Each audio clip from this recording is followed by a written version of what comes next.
Hi guys, ngayon kakantayin ko natin yung panghuhusga. Ngayon na. Game.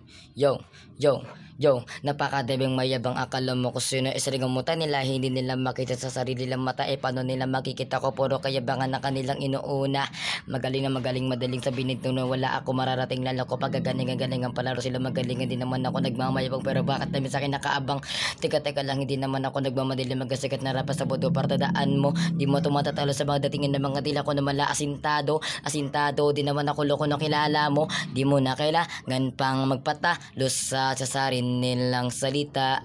Kitang kita mo naman sa mata nila kung gaano ka kasama. Panghusga, yan lagi narinig ko sa kanila. Kahit na isa, walang mabuting salita. Puro kayabangan, puro kayamanan ang gusto nilang maabot. Nakapag-aral nga sila pero sa dapat sila mapulot. Paano mo nasabi na malayo marating mo? Dito mo ugali mo, di na bago sa mga mata ko. Di mo maluloko sa mga galawan mo. Damn, thank you.